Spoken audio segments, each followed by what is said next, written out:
Assalamualaikum warahmatullahi wabarakatuh. Perkenalkan, nama saya Najla Tasya Fairuz dari kelas 2A Perikanan Sultan Ageng Tirtayasa. Saya dari kelompok 1 Afer T Brata. Nah, pada praktikum kali ini kita akan membahas filum Arthropoda. Sebelumnya kita akan mengenali apa sih itu arthropoda. Arthropoda ini adalah hewan yang tidak memiliki tulang belakang, namun memiliki tubuh yang berruas-ruas. Dikenal juga sebagai hewan yang berbuku-buku. Arthropoda sendiri berasal dari bahasa Yunani yang artinya arthos itu ruas dan podos itu kaki. Jadi kaki yang berruas-ruas. Terus abis itu filum Arthropoda ini mempunyai 4 kelas. Yang pertama itu kelas Crustacea, yang kedua kelas Myriapoda. Nah, yang ketiga ini ada kelas Arachnida dan terakhir ada kelas Insecta. Pada pertemuan kali ini kita akan membahas kelas Crustacea. Morfologi dari Crustacea, dia memiliki tubuh yang dilindungi oleh kutikula. Kutikula tersebut tersusun dari zat kitin dan zat-zat mineral lainnya.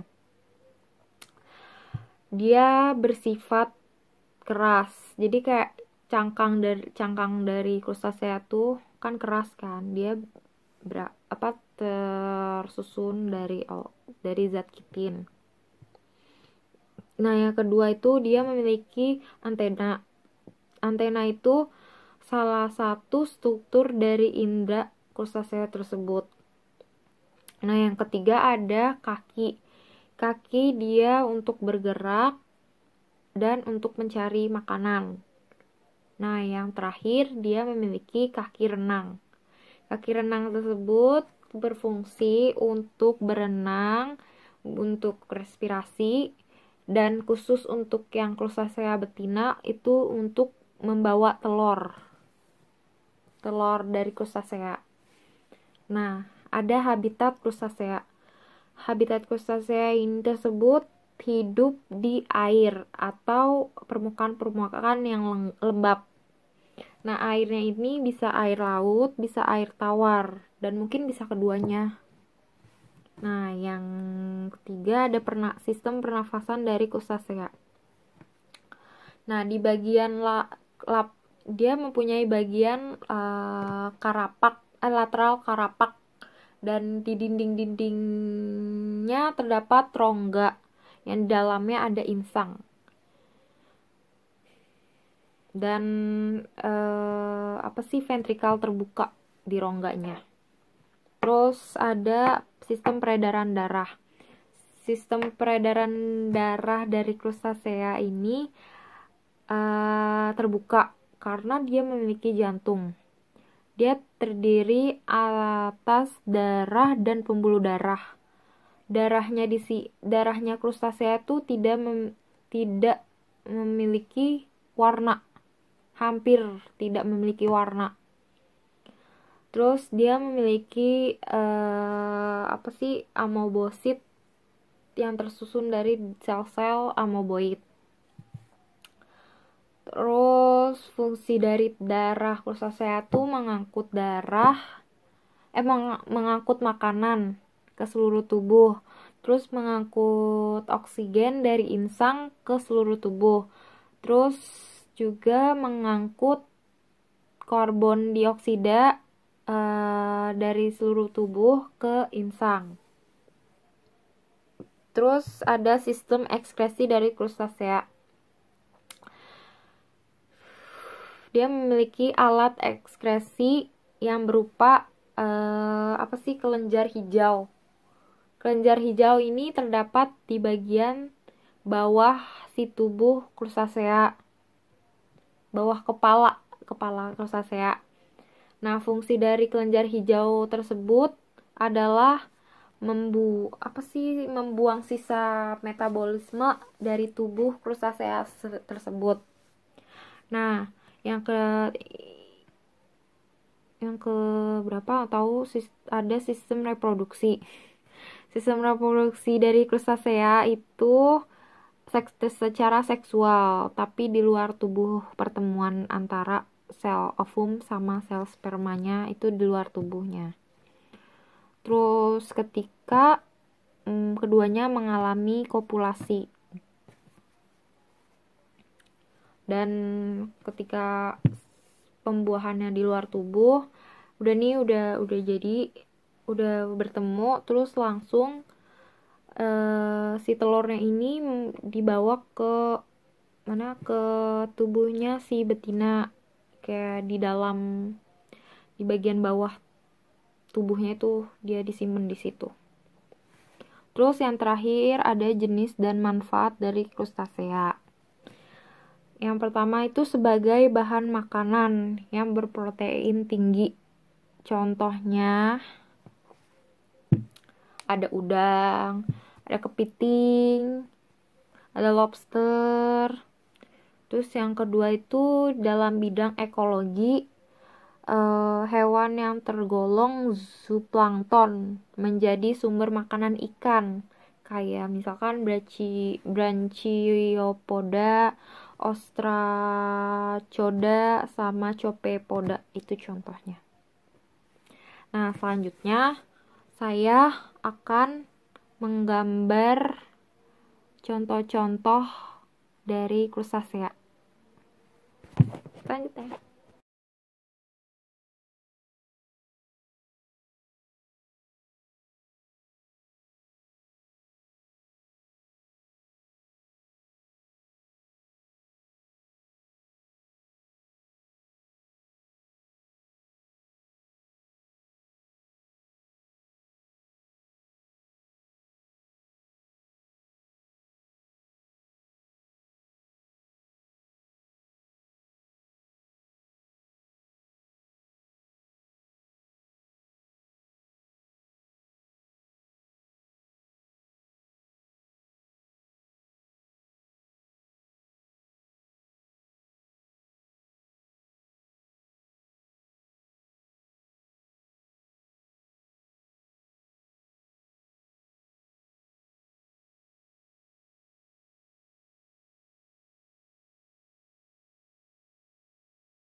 Nah, di sini saya sudah menggambarkan ada 6 preparat dari pratikum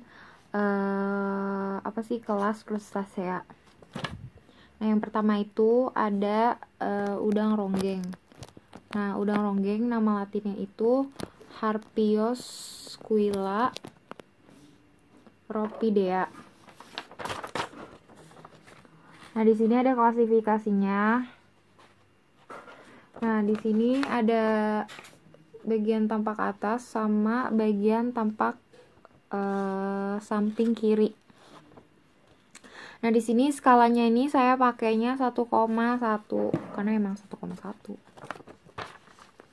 Nah, terus di sini menjelaskan sedikit bagian tubuh dari udang ronggeng.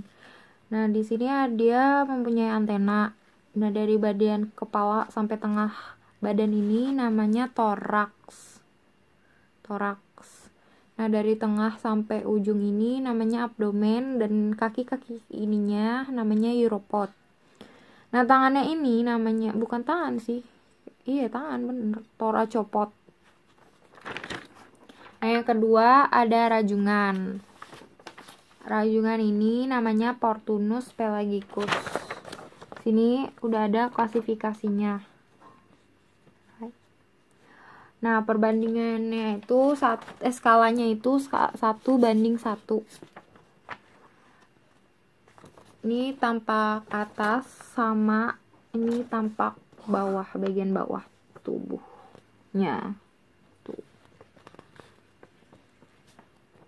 Nah, yang ketiga ada kepiting bakau. Kepiting bakau namanya Scylla serrata. Di sini ada bagian tampak atas, bagian tubuhnya yang tampak atas ya. Ini di sini bagian bawah tampak bawah bagian tubuhnya. Nah, skalanya itu 1:1. Nah, ini klasifikasinya. Oke. Nah, yang keempat ada udang faname. Udang faname itu namanya Lithopenarus faname. Ini klasifikasinya. Nah, di sini ada gambaran tampak samping tubuh, tampak samping kiri tubuhnya, ngadepnya ke kiri. Terus di situ ada tampak atasnya. Ini lihat ya. Skalanya 1:1. Nah, yang kelima ada udang windu. Nah, nama latinnya itu Paneus monodun. Ini ada bagian tampak samping kiri.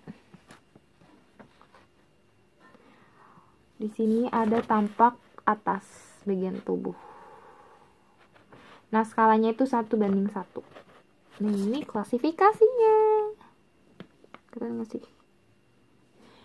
Nah, yang terakhir ada mimi. Nah, ini klasifikasinya.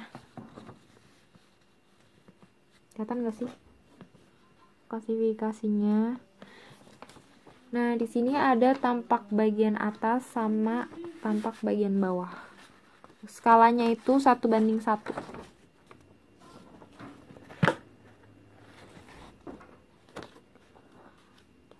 Sekian penjelasan dari filum Arthropoda dan kelas Crustacea dari saya.